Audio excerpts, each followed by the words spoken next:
Chapter 1. The Covenant of Forgotten Debts. The rain fell like needles against Alara's skin as she stumbled through the forest, her lungs burning with each ragged breath. Behind her, the distant howl of hunting dogs pierced the storm, and she knew the Blackwell family's men were closing in. 3 days she'd been running since she'd fled their estate with evidence of their crimes. 3 days without sleep, without hope, without anywhere left to go. The ruins of Thornfield Abbey materialized through the darkness like a skeletal hand reaching from the earth. Shattered arches framed the night sky, and moss-covered stone walls leaned at angles that defied collapse. Alara's medical training told her she was hypothermic, that her vision was narrowing, that her body was shutting down. She had perhaps an hour before she'd lose consciousness. She pushed through the Abbey's broken doorway and collapsed against cold stone. The candlelight appeared first, a single flame floating in the darkness where no candle should exist. Then came footsteps, measured and deliberate, echoing through the vaulted space.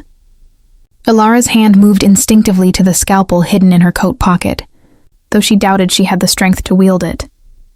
"You're bleeding."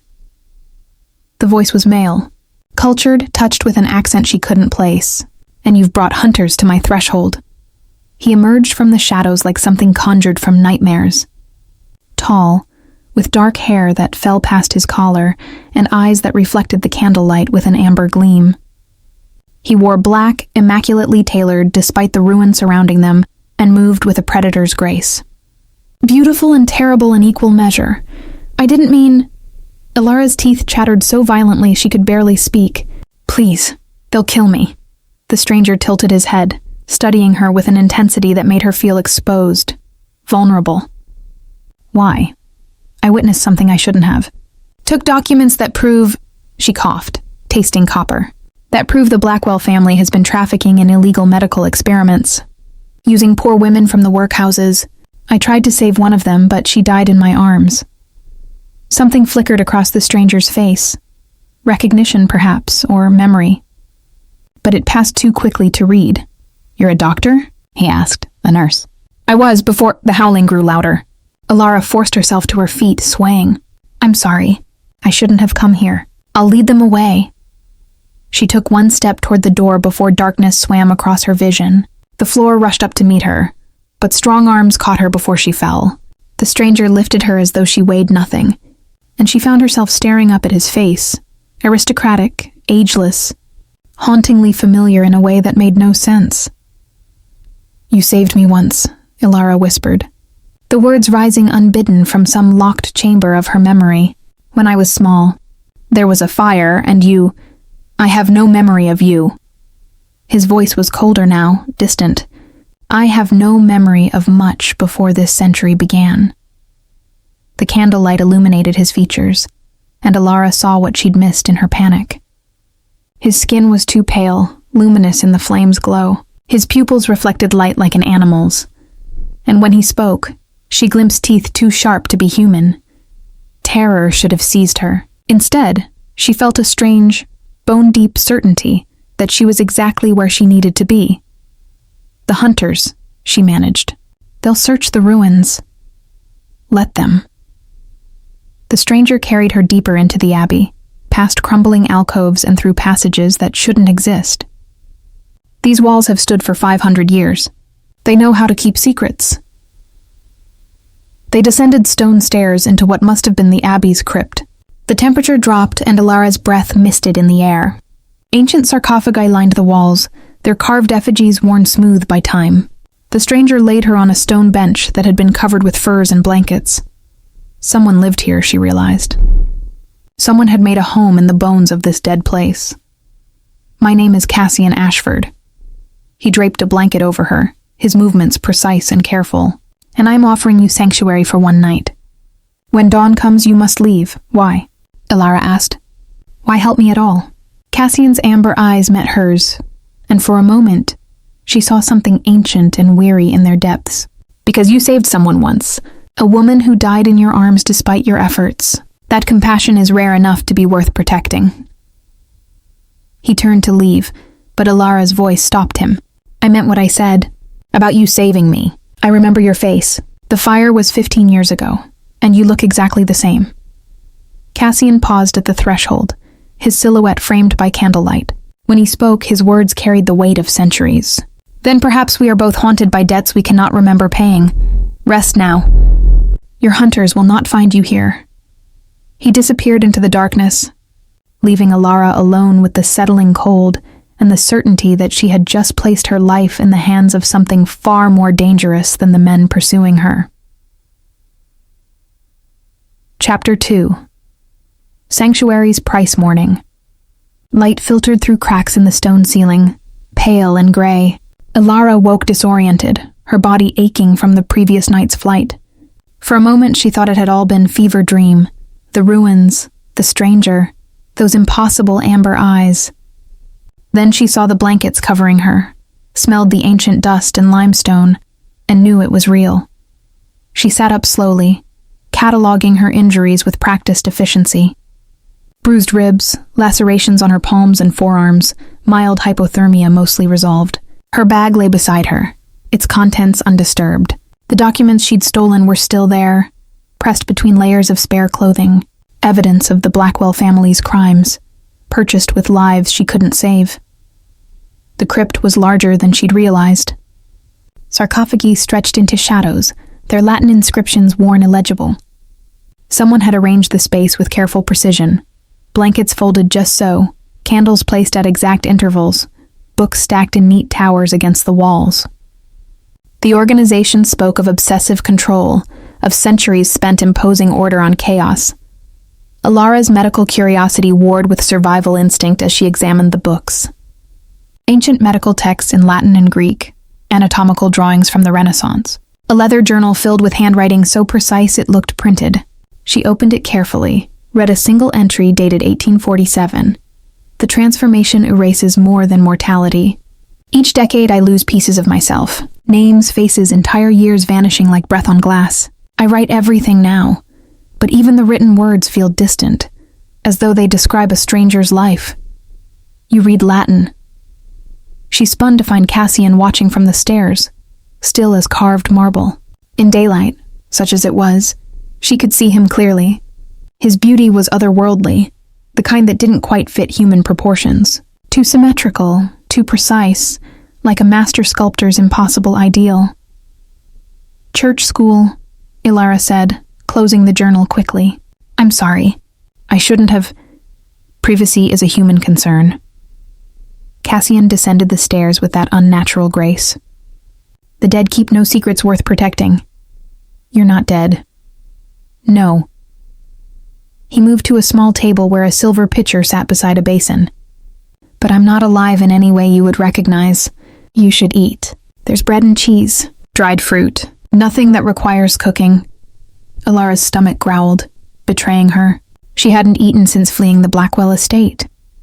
But accepting food felt like accepting something larger, more binding. You said I had to leave at dawn. I said you must leave. I didn't say I would force you. Cassian poured water into the basin, and Alara noticed his hands remained steady, perfectly controlled. No tremor, no unconscious movement. The hunters searched the ruins last night. They found nothing. They've moved their search north toward the coast, assuming you'd try for a port city. How do you know? I listened to them debate. A ghost of a smile touched his lips. Your hearing becomes quite acute when you no longer have a heartbeat to drown out the world. The words hung in the air between them, a confession and challenge both. Alara knew she should be terrified. Instead, she found herself fascinated, her medical training demanding explanation. How is that possible? Without cardiac circulation, your brain would die in minutes. I don't claim to understand the mechanism. Cassian's expression grew distant. The transformation rewrites fundamental biology. We retain the appearance of life, thought, movement, speech, but the underlying processes operate by rules I've spent 2 centuries failing to comprehend. 2 centuries. Alara calculated backward, her exhaustion making her reckless. You were transformed during the Napoleonic era. 1798. I remember that much. He gestured to the food. Eat. We can discuss my unnatural existence after you've addressed your very natural hunger. She moved to the table, watching him from the corner of her eye. He didn't blink as often as he should, didn't fidget or shift his weight. The stillness was absolute, the kind that made him seem more like a painting than a man. Yet when he'd carried her last night, he'd been warm, not human warm, but not the cold corpse of folklore either. The bread was fresh enough to surprise her. Where did this come from? I have arrangements with local merchants. They leave supplies at the Abbey entrance. I leave payment. We maintain the comfortable fiction that they don't know who their customer is. Cassian paced to the far wall, examining the sarcophagi as though reading familiar text. You said I saved you. From a fire, 15 years ago. The workhouse burned. Alara forced herself to eat slowly, though hunger urged her to devour everything. I was 7. The matron had locked us in the dormitory and the fire spread too quickly. I remember smoke, heat, and then you. You broke through the window and carried me out. Went back for others. I have no memory of this. I know. You said. She studied his profile, searching for recognition that wouldn't come. But I remember you. Your face, the way you moved. You told me to run and not look back. Cassian turned to face her, and for the first time, she saw something raw beneath his controlled exterior. The transformation damages memory. Not immediately. The first decades remain clear.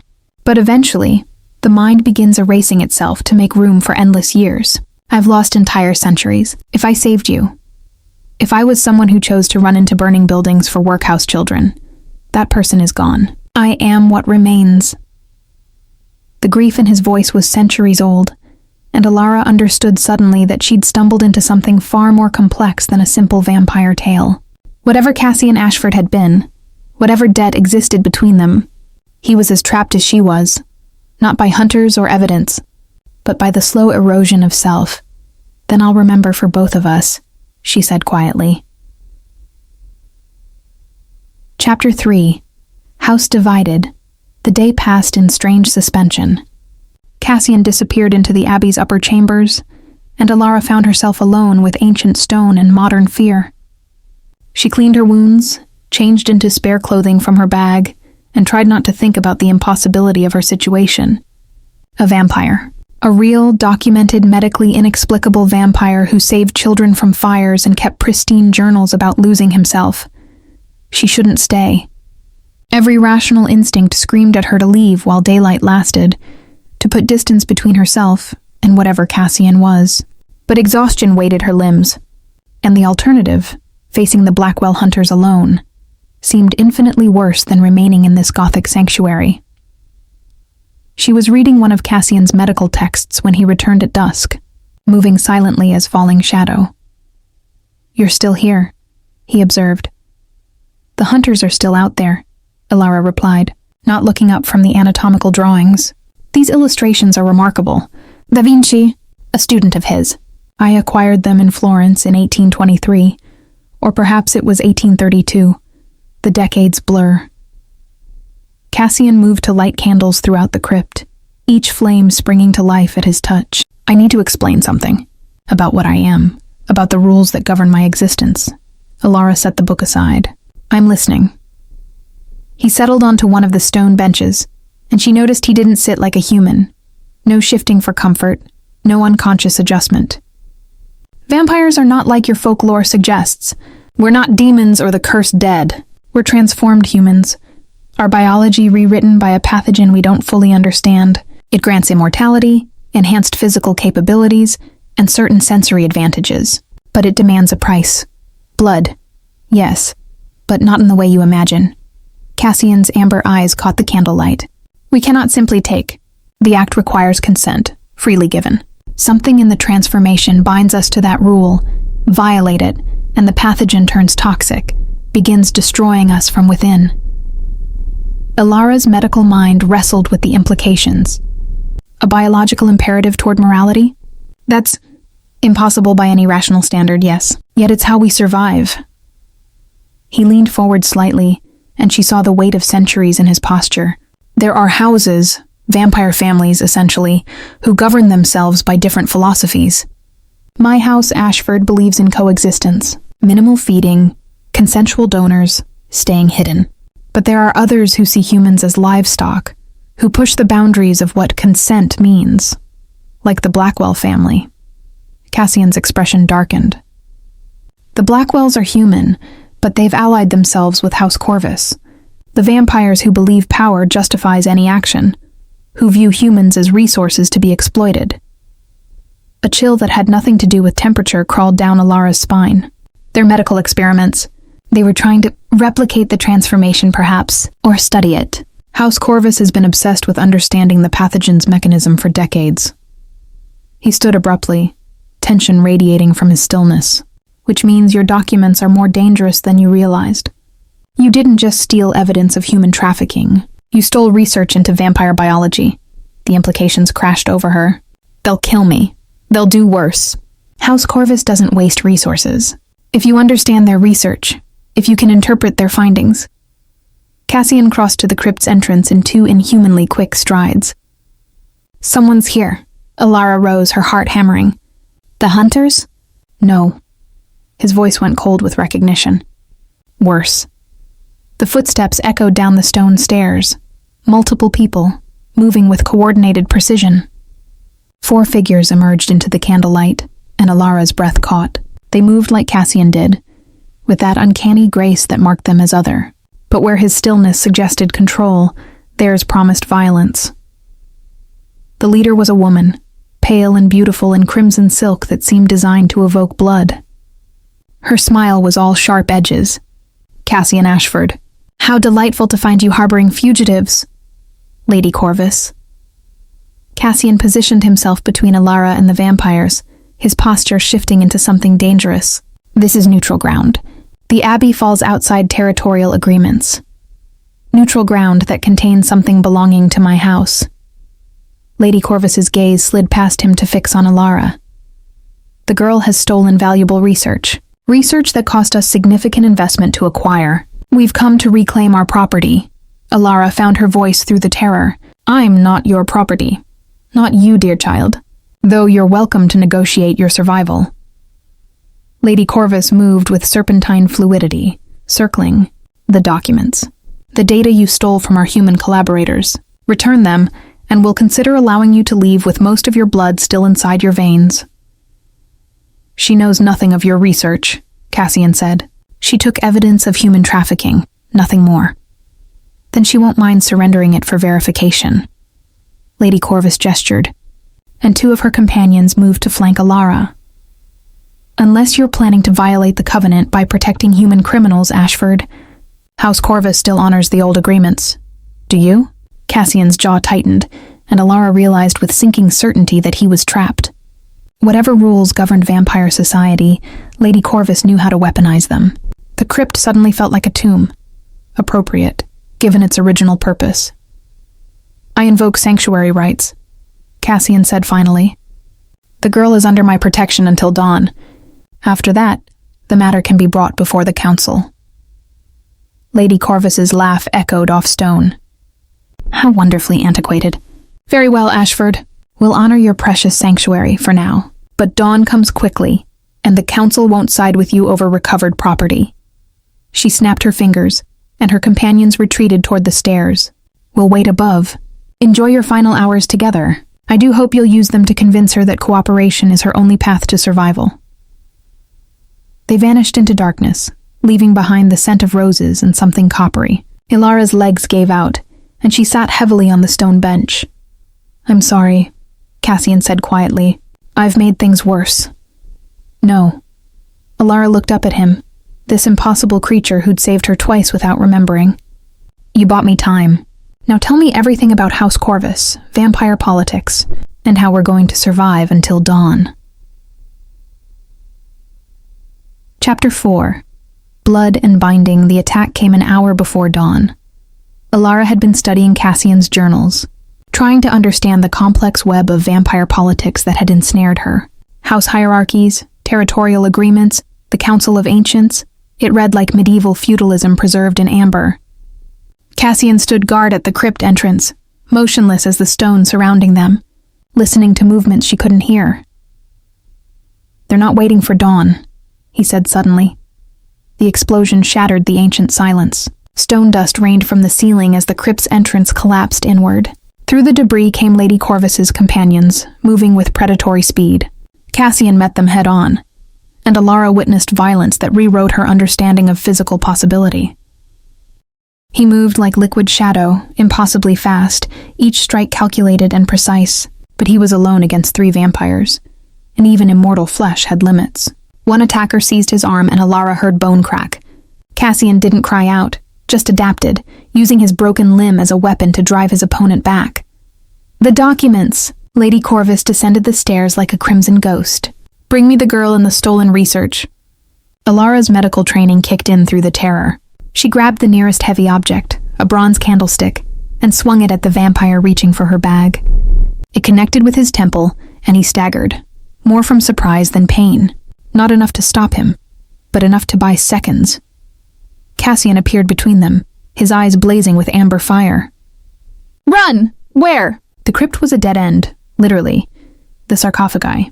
Third from the left, the lid moves. Passage beneath.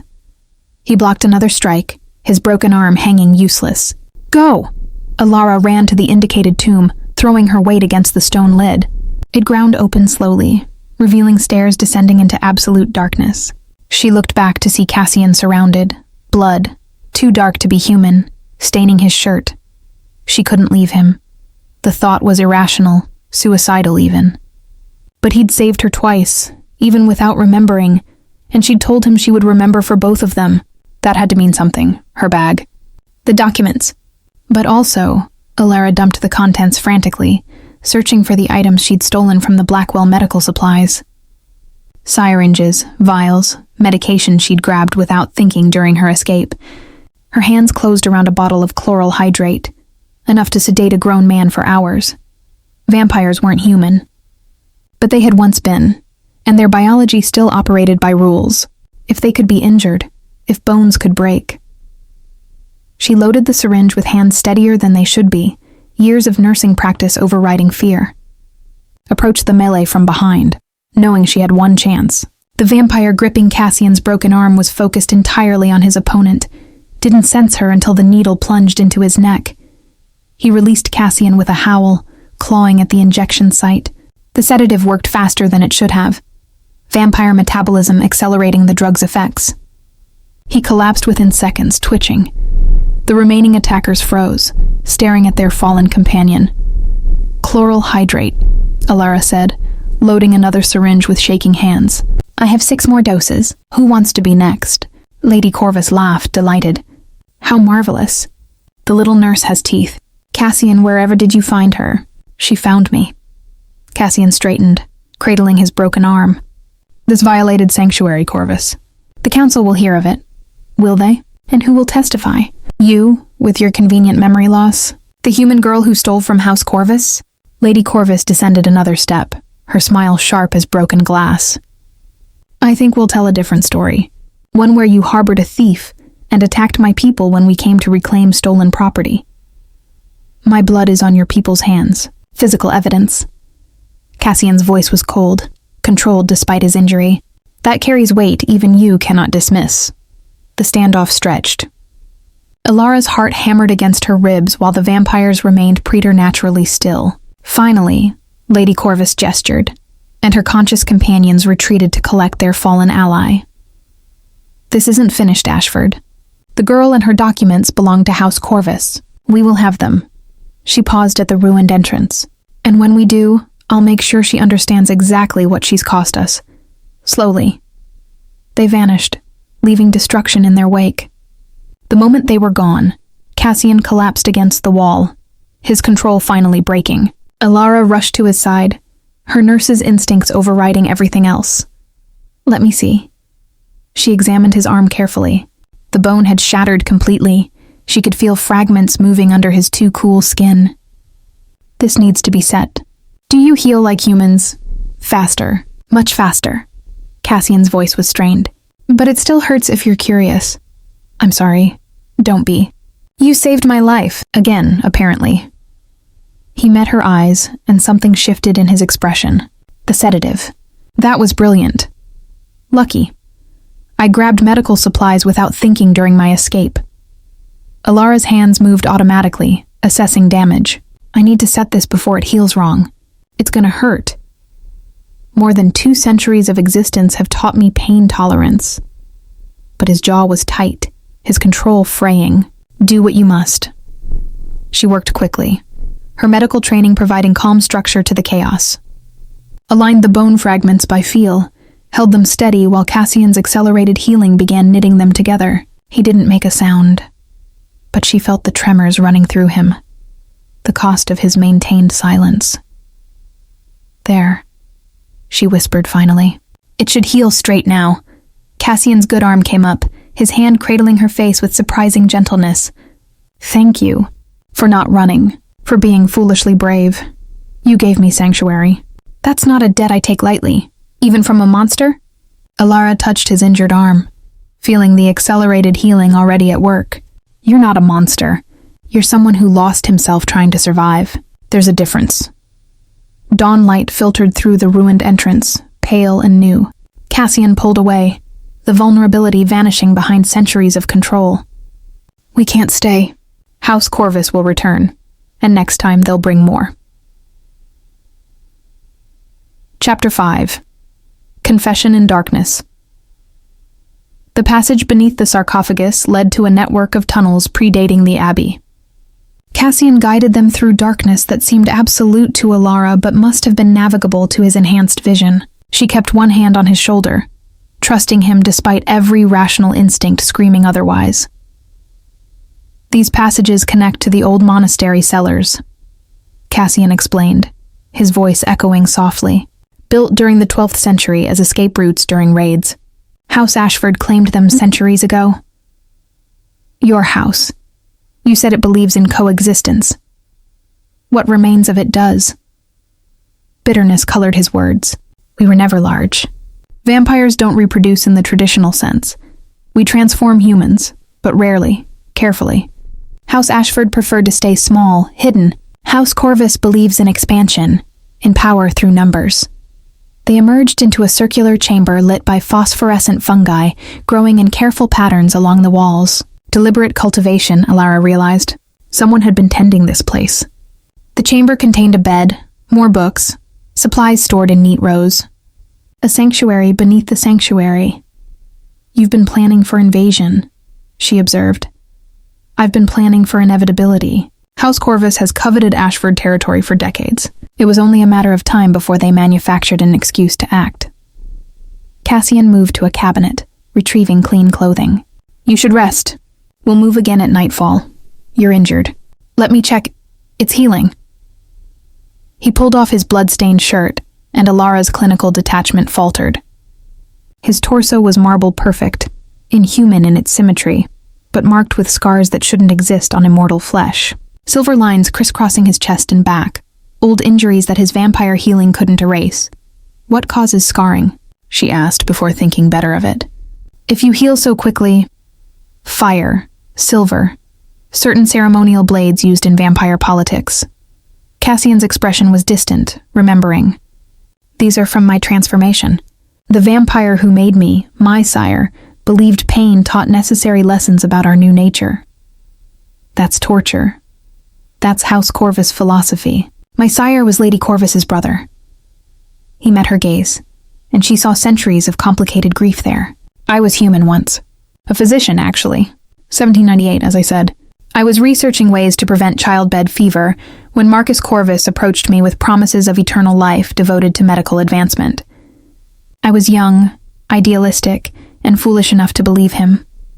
Alara moved closer, drawn by the vulnerability in his voice. What happened? I learned that House Corvus's interest in medicine was purely exploitative.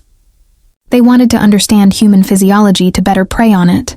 When I refused to participate, when I tried to leave, he touched the scars absently. Marcus made sure I understood that transformation came with obligations. I was bound to House Corvus through blood oath, forced to serve for 50 years. How did you escape? I didn't. House Ashford challenged the oath through the council, argued that I'd been transformed under false pretenses. They won my freedom but made an enemy in the process. Cassian pulled on fresh clothing, the vulnerability disappearing beneath layers of control. That was 1848. I've been waiting for House Corvus's revenge ever since. And now I've given them an excuse.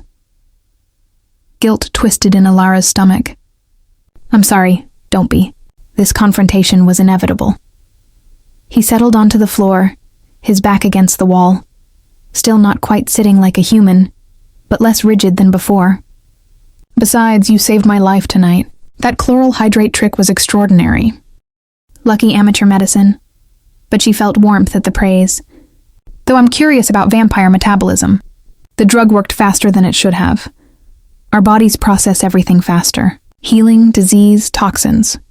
A ghost of his earlier smile returned. We're remarkably difficult to poison. But sedatives work because we have no natural tolerance. Our biology never developed defenses. Alara sat across from him, medical curiosity overriding exhaustion. The consent requirement. You said violating it turns the pathogen toxic. That suggests the transformation isn't just physical. There's some kind of consciousness to it. Something making moral judgments. I've spent 2 centuries trying to understand it. Cassian's eyes gleamed in the fungi light. The best theory suggests the pathogen integrates with human neural structures, preserving personality and moral framework. Forcing blood without consent triggers something like an autoimmune response. The pathogen recognizes the violation and attacks. Biological enforcement of morality. That's terrifying. Beautiful, both? He leaned forward slightly. It means we're bound by who we were as humans. Our transformation freezes our moral development at the moment of change. I was 28 when Marcus turned me. Whatever ethical framework I possessed then still governs me now. But your memories are fading. Yes.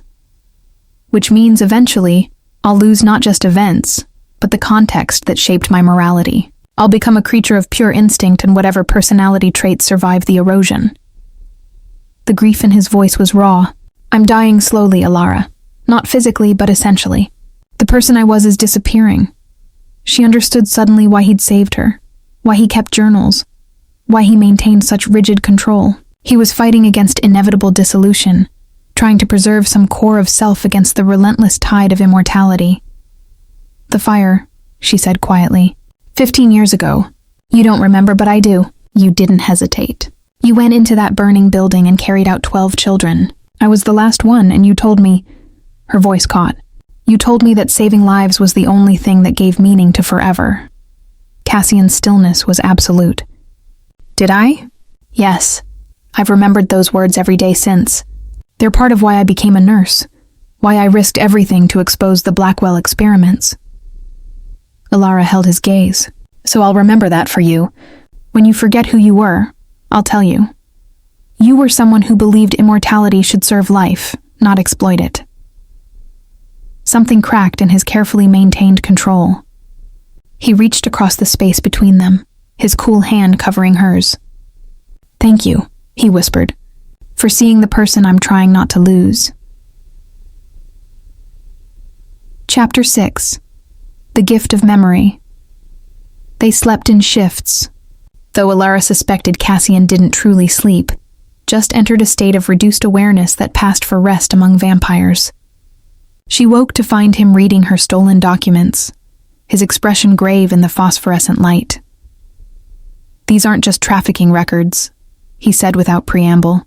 The Blackwell experiments were systematic attempts to isolate the transformation pathogen.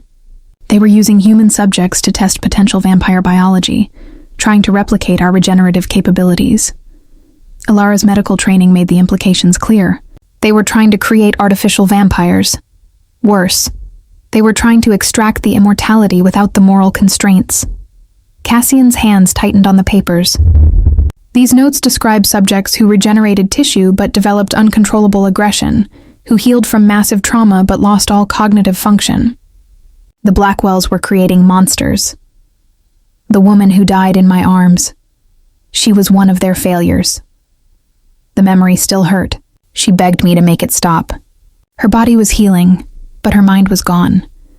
Which means House Corvus has been funding human experimentation to understand the transformation's mechanism. If they succeed, if they find a way to separate immortality from consent... He set the documents down carefully. They could create an army of vampires bound by no moral constraints.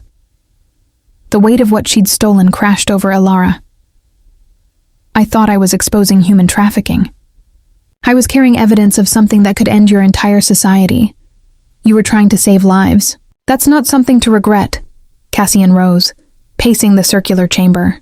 But it means we can't simply turn this over to human authorities. The council must see this. They need to understand what House Corvus is attempting. Will they believe testimony from someone with amnesia and a human fugitive? The documents are physical evidence, and your medical knowledge makes you an expert witness. He stopped pacing, turning to face her. But reaching the council safely will require help. I need to contact the remaining Ashford members. How many are left? 3 that I know of, scattered across Europe, staying hidden. Cassian moved to a corner where a telegraph setup was hidden under canvas. This is risky. House Corvus monitors communications, but I don't see another option.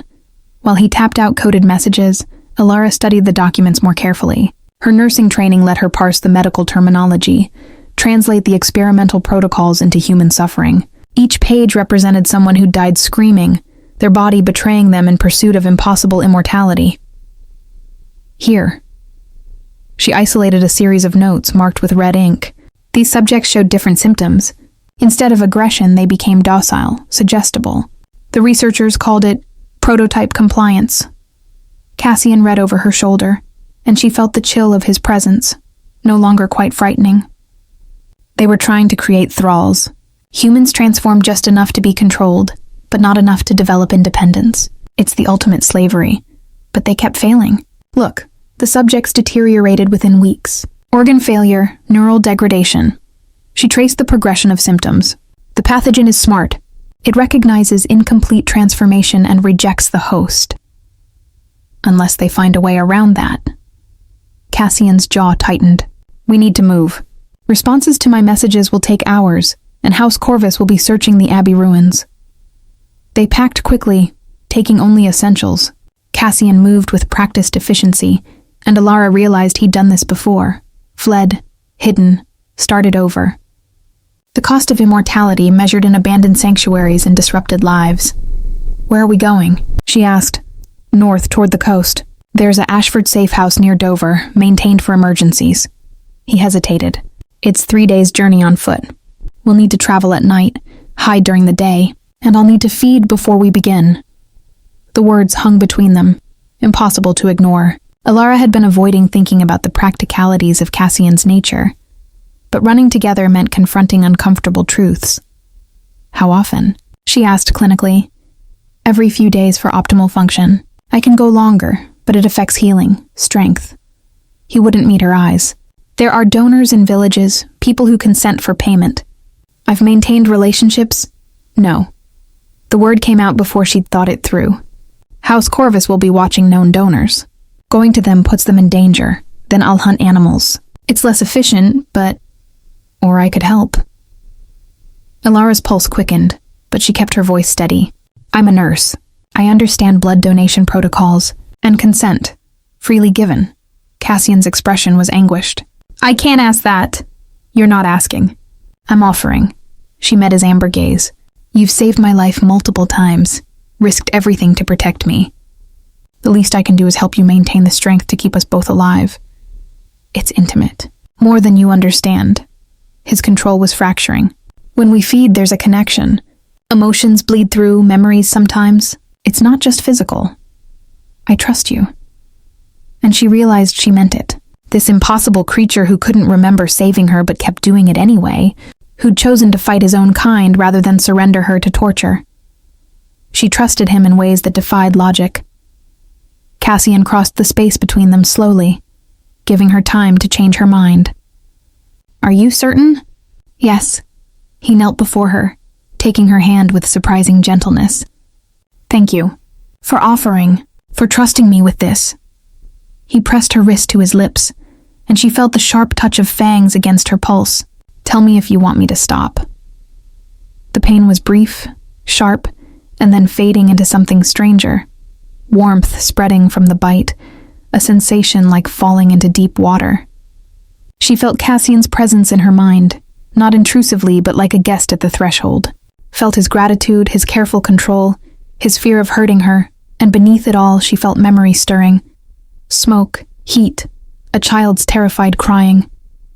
She saw herself at 7 years old, trapped in burning rubble, and felt Cassian's younger self finding her.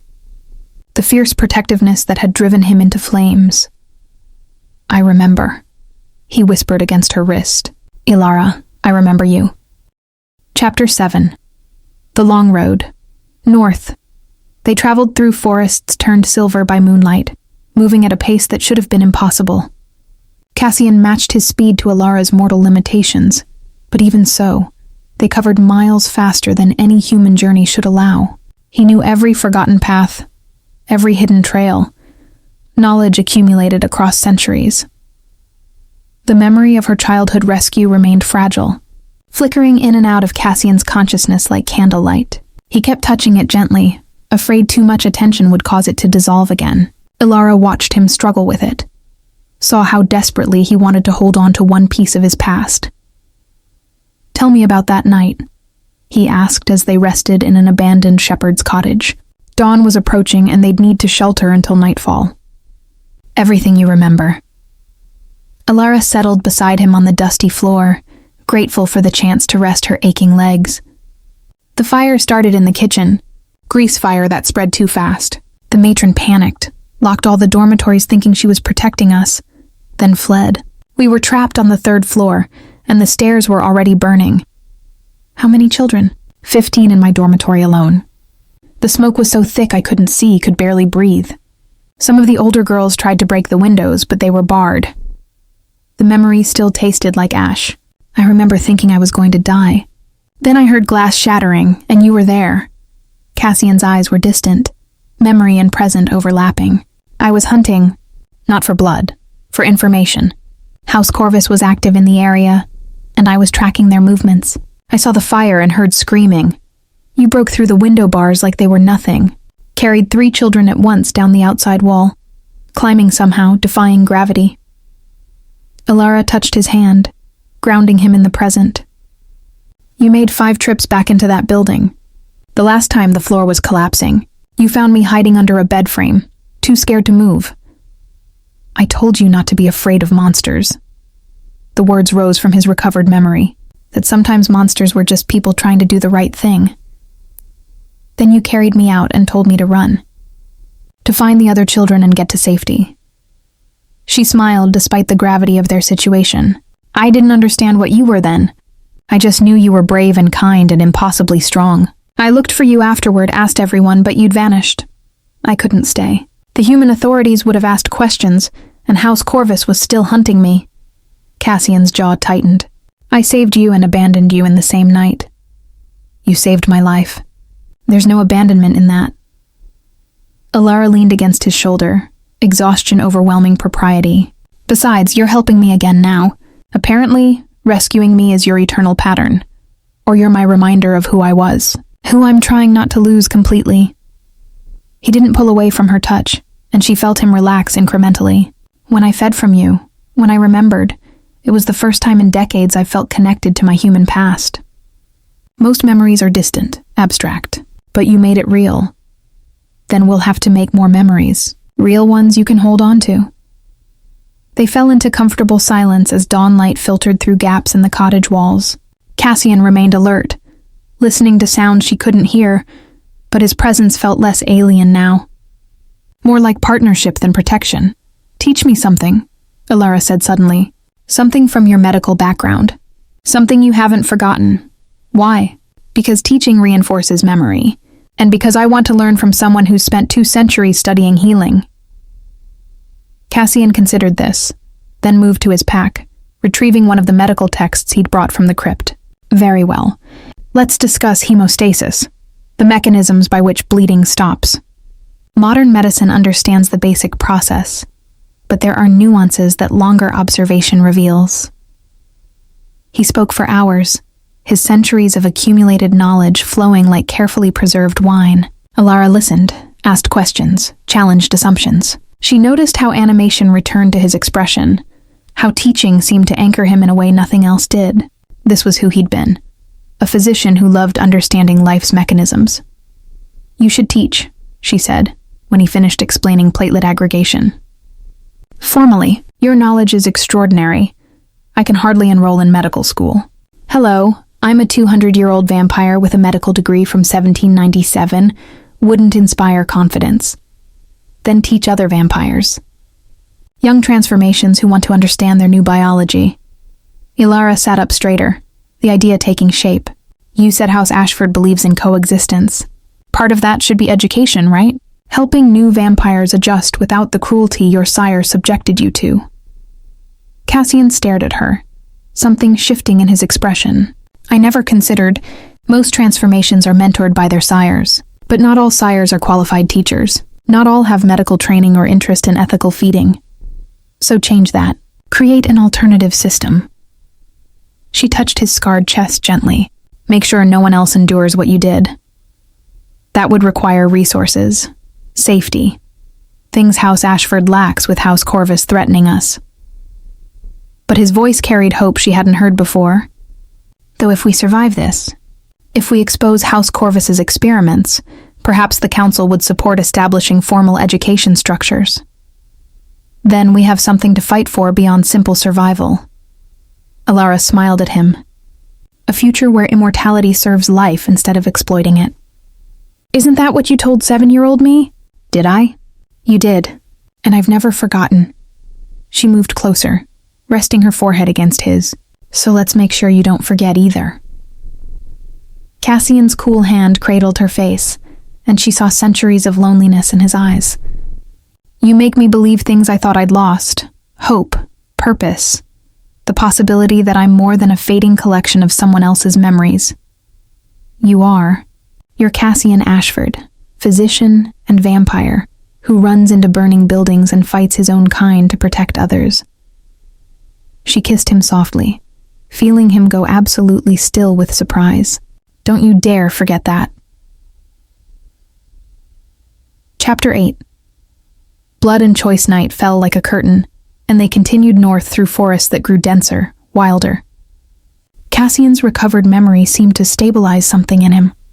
He moved with more confidence, spoke with less of the careful distance he'd maintained before. But Ilara noticed how he kept touching the memory gently, afraid it would fade. Tell me about transformation, she said as they walked. Not the biology, the experience. What it felt like to die and wake up as something else. Cassian was quiet for so long she thought he wouldn't answer. Then like drowning. Marcus drained me nearly to death, then fed me his blood. The transformation pathogen rewrites cellular structure, and the process is... He stopped walking, his hand going to his chest unconsciously. Agony. Pure, absolute agony as your body tears itself apart and rebuilds according to rules that shouldn't exist. How long does it take? 3 days of conscious suffering. You're aware of everything, every nerve ending rewiring, every organ restructuring, every cell dying and being reborn. Some transformations go mad during it. I nearly did. Ilara took his hand, feeling the coolness of his skin. I'm sorry you endured that. Marcus said pain was necessary.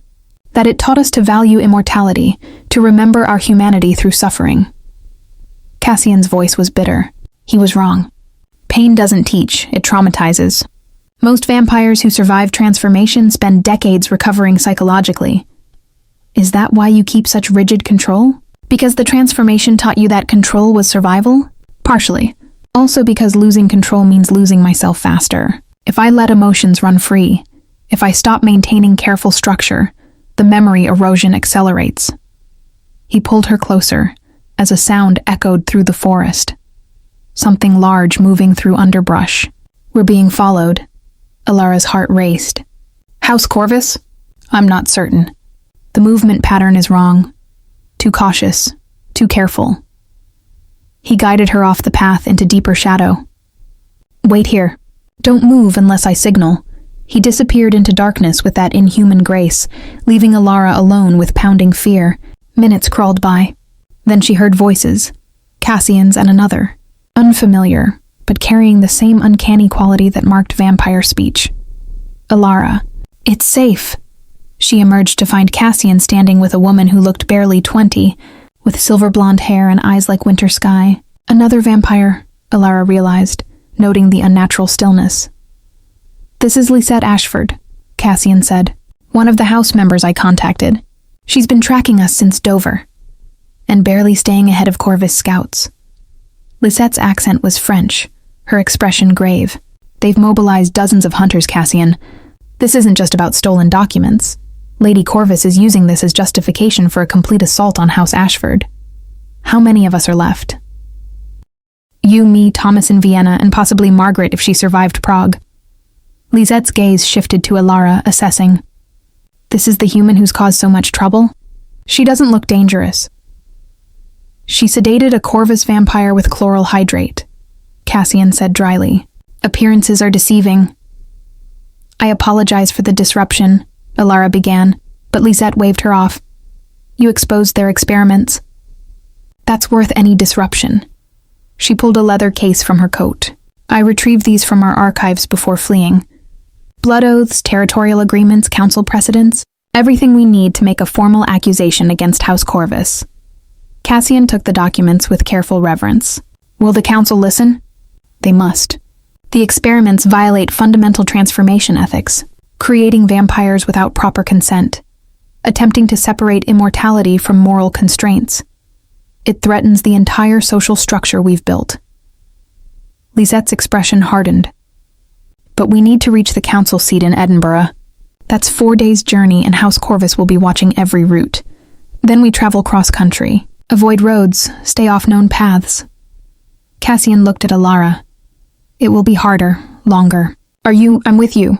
Whatever it takes. She meant it. This wasn't just about her survival anymore. It was about exposing experiments that turned humans into monsters. About protecting a vampire society trying to maintain ethical standards against forces that would corrupt everything. Lisette smiled, sharp and approving. She's brave. I can see why you've risked so much, Cassian. It's not just bravery. He stopped, struggling for words. She remembers who I was. The person I'm forgetting, that's worth protecting. Something passed between the two vampires. Some understanding Alara couldn't quite read. Then Lisette nodded. Then we move quickly. I'll scout ahead. You follow with the human. We rendezvous at dawn in the Cheviot Hills. She vanished into darkness with the same speed Cassian possessed, leaving them alone again. Cassian stood still for a moment, and Alara saw conflict warring in his expression. What is it? She asked. Lisette is right. This journey will be brutal. 4 days of forced marching, minimal rest, constant danger. And I'll need to feed regularly to maintain the strength to protect you. Then you'll feed from me. Alara, we've already established consent, Cassian. And the connection. She touched her neck where his bite had healed completely, vampire saliva sealing the wound. I felt your memory return. Maybe feeding from me regularly will help stabilize others. Maybe I can be your anchor. Or maybe I'll take too much. Maybe the intimacy will become addiction. His voice was raw with fear. I've seen it happen. Vampires who bind themselves to single donors so completely they can't feed elsewhere. It's a kind of slavery for both parties. Then we'll be careful. Set boundaries, maintain awareness. Alara stepped closer, taking his hands. But don't push me away because you're afraid of caring too much. We're in this together now. Partners, not protector and protected. Cassian pulled her close, his forehead resting against hers. You're asking me to trust myself with something precious. With someone who makes me remember I was human once. That I chose medicine because I wanted to preserve life. Yes. I'm asking you to trust yourself the way I trust you. He kissed her then. Soft, careful, reverent. And Alara felt the desperate loneliness of centuries in that kiss. The weight of slowly losing himself. The fragile hope that maybe she could help him hold on. Then I choose to trust, he whispered, to believe I can be the person you remember, even if I don't remember him myself. Chapter 9. The council's price, Edinburgh, rose from the Scottish Highlands like a crown of stone, its ancient castle dominating the skyline. They'd traveled 4 brutal days, sleeping in caves and abandoned crofts, feeding, both of them, on whatever they could find. Alara's body ached everywhere, but Cassian's memories had stabilized, strengthened by repeated feeding. He remembered more now, fragments of his human life, his transformation, the century of slow erosion that had followed. The council met in chambers beneath the castle, in spaces predating even the vampire occupation. Lisette guided them through tunnels that smelled of age and earth, past guards who checked their credentials with careful thoroughness. "Remember," Lisette warned as they approached the council chamber, "they're ancient. Some predate house systems entirely. They value order above all else, and they won't appreciate how you've disrupted things, Cassian." "I didn't disrupt anything. House Corvus forced your hand, yes, but you still harbored a fugitive, violated territorial protocols by engaging Corvus vampires in neutral ground." She straightened his collar with sisterly efficiency. "Let me do the talking initially. I'm better at political maneuvering." The council chamber was circular, carved from living rock, and illuminated by dozens of candles. 7 vampires sat in a semicircle, their combined age radiating like physical pressure. Alara recognized the weight of centuries in their stillness, in eyes that had witnessed empires rise and fall. "House Ashford petitions the council for justice," Lisette began formally. "We bring evidence of House Corvus violations, experimentation on humans, attempts to corrupt the transformation process, conspiracy to create unbound vampires." Lady Corvus stood from the audience section, resplendent in crimson silk. "We bring counter-accusations. Cassian Ashford harbored a human thief who stole House Corvus property. He violated sanctuary protocols by attacking our representatives during lawful recovery operations." The eldest counselor, a man so pale he seemed carved from marble, raised one hand for silence. "Evidence will be presented from both parties. Beginning with House Ashford." Alara stepped forward, her nurse's training helping her maintain composure. "I'm Alara Thornwood. I witnessed House Corvus-funded experiments at the Blackwell estate. They were using human subjects to test transformation pathogen effects, attempting to isolate immortality from the consent-based feeding requirement." She presented the stolen documents, explained the medical protocols in terms even ancient vampires could understand, described the woman who died in her arms, healing physically while her mind dissolved. The council listened in absolute silence, their expressions unreadable. "This proves nothing," Lady Corvus interjected. "The experiments were human-led. House Corvus merely provided funding for legitimate medical research. Research aimed at corrupting vampire biology," Cassian said quietly. "Research designed to create thralls, creatures that heal like vampires but lack autonomy, moral constraints. Lady Corvus, your own notes describe them as controllable immortals." He produced additional documents Lisette had retrieved from Ashford archives, correspondence between Lady Corvus and the Blackwells, explicitly discussing the goal of eliminating consent requirements from transformation. "Enough." The eldest counselor's voice carried absolute authority. "The evidence suggests House Corvus has indeed violated fundamental transformation ethics." However, his gaze shifted to Cassian. "House Ashford also violated multiple protocols, harboring human fugitives, engaging in territorial combat, feeding from an unbonded human." Alara's stomach dropped. "Unbonded?" Lisette cursed softly in French. "When vampires feed regularly from a single donor," the counselor explained, "council law requires formal bonding, a ritual that establishes protections for both parties. Cassian has been feeding from you without this legal framework, placing you both in violation." "I didn't know," Cassian began. "Ignorance is not excuse. You are nearly 2 centuries transformed, Ashford. You know our laws." The counselor's expression remained impassive. "Both houses have violated council standards. Therefore, both must face consequences." "What consequences?" Alara asked, fear sharpening her voice. "House Corvus will cease all experimentation, submit to monthly inspections, and forfeit territories in London and Edinburgh." The counselor turned to Cassian.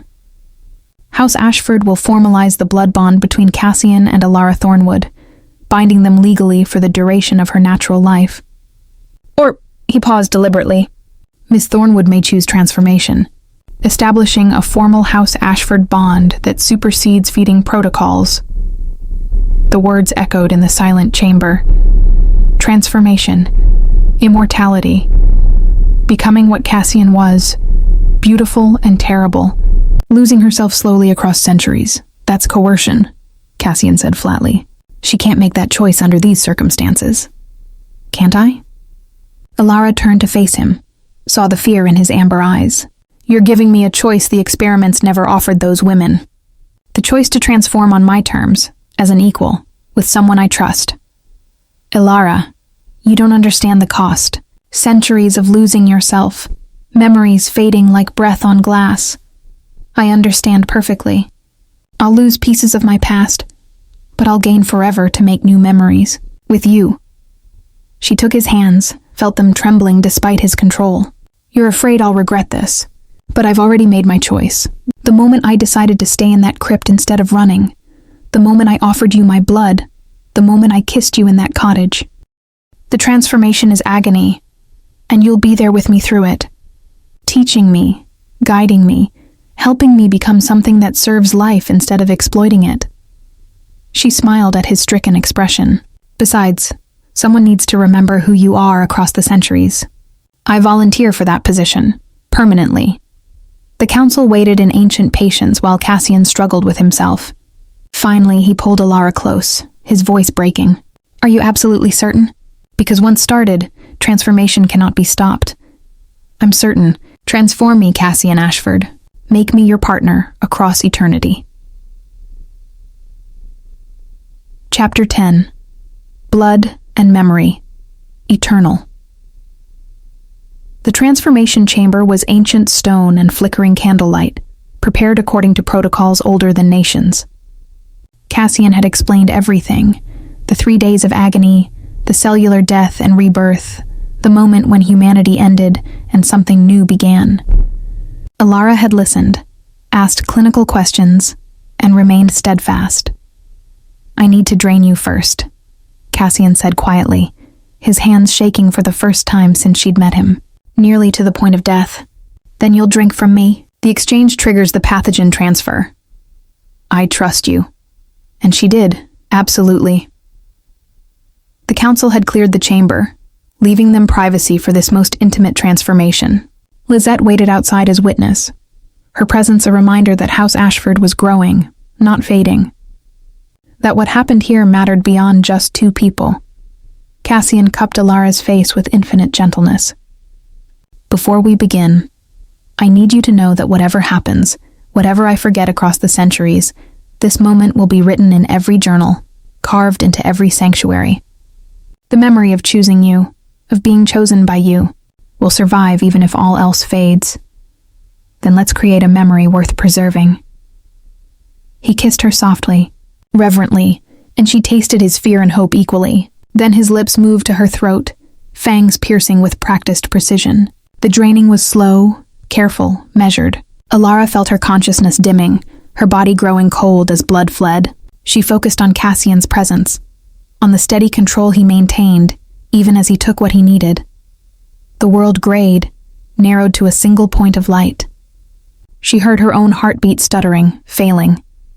Then Cassian's wrist was at her lips, blood, thick and strange and carrying the taste of centuries, flowing into her mouth. "Drink," he commanded. "Take as much as you need." She drank, and the pathogen hit her system like lightning. Pain exploded through every nerve, every cell, every quantum of her being. She tried to scream, but Cassian held her close, his voice in her ear a constant anchor. "I'm here. You're not alone. I promise you're not alone." The first day was pure agony. Alara existed in fire, her body tearing itself apart and rebuilding according to impossible rules. Cassian never left her side, feeding her his blood regularly, speaking in steady streams about medicine and memory and hope. She clung to his voice like a lifeline. The second day brought transformation of senses. Her hearing sharpened until she could distinguish individual heartbeats in the castle above. Her vision cleared beyond human capacity, revealing details she'd never known existed. And the hunger.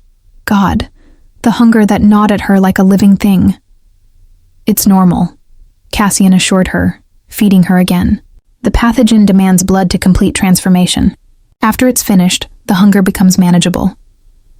The third day, she felt herself dying and being reborn. Her heart stopped, restarted, stopped again, as the pathogen debated whether to preserve or destroy. Cassian held her through every cessation, every resurrection, his presence the only constant in the chaos. Then suddenly, It was over. Alara opened eyes that saw the world in perfect clarity, heard Cassian's non-existent heartbeat as clearly as her own absent pulse, smelled the centuries of death and stone surrounding them. She was remade, transformed, immortal. "How do you feel?" Cassian asked, his voice carrying nuances she'd never heard before. "Like I've been torn apart and rebuilt. Like I'm more and less human simultaneously." She sat up slowly, marveling at strength that shouldn't exist. "Like I understand why you've spent centuries trying to hold on to who you were." "Your memories are intact?" "All of them. The fire, you saving me, every moment since." She touched his face, feeling the cool perfection of his skin with newly sensitive fingers. "Will I lose them?" "Eventually, yes. But not for decades, maybe centuries. We have time." He pulled her close, and she felt his relief bleeding into the bond between them. "And we'll preserve what matters, together." Lisette entered, smiling. "The council is pleased. House Ashford grows, and Alara Thornwood is now formally recognized as vampire and partner." She handed Alara a mirror. "Welcome to immortality." Alara barely recognized herself. Paler, yes, but luminous. Her eyes held amber highlights now, reflecting the candlelight. She looked like something from Gothic paintings, beautiful and terrible equally. "Lady Corvus is furious," Lisette continued cheerfully. "Her experiments exposed, her territories forfeit, and House Ashford strengthened despite her best efforts. The council has also approved Cassian's proposal for a vampire education program, provided House Ashford establishes proper safety protocols. We'll need facilities, resources, teachers," Cassian said, but Alara heard the hope in his voice. "We'll build them. Together." She turned to face him fully, starting with me. "Teach me everything, medicine, vampire lore, how to preserve humanity while embracing immortality. I'll be your first student, and my partner, always." Cassian kissed her, and she felt the centuries of loneliness finally breaking. "Thank you for choosing this, for choosing me. You saved me once," Alara whispered, "when I was 7, from fire. Then again when I was fleeing hunters. Now we save each other across eternity. Fair trade, I think." Epilogue 50 years later, the Ashford Academy occupied the restored Thornfield Abbey, its stone walls rebuilt and reinforced. Alara walked through corridors filled with young vampires learning medicine, ethics, history. Everything they needed to navigate immortality with humanity intact. Cassian stood in what had once been the crypt, now a library housing thousands of medical texts and preserved memories. He was teaching a class on transformation protocols, his centuries of experience given context by memories Alara helped him maintain. She watched from the doorway, smiling. He saw her and smiled back. That particular expression reserved only for her, mixing love and gratitude and wonder that even decades later, she'd chosen this. Chosen him. Her memories of being human were fading now, softening like old photographs. But she remembered the important parts: fire, rescue, a vampire who'd saved her twice without memory of the first. And she remembered choosing to spend forever ensuring he never forgot who he was. A physician, a protector, someone who believed immortality should serve life. They'd built something beautiful from Gothic ruins, a sanctuary where transformation meant partnership, not possession, where immortality came with choice, consent, and the promise that no one would face eternity alone. Alara walked to Cassian's side, took his hand, and felt their bond pulse with shared memory. Forever stretched ahead, vast and uncertain, but they would face it together, remembering for each other, saving each other, building meaning from endless years. The girl who'd been saved once had become the woman who saved in return. And in that exchange, both found redemption,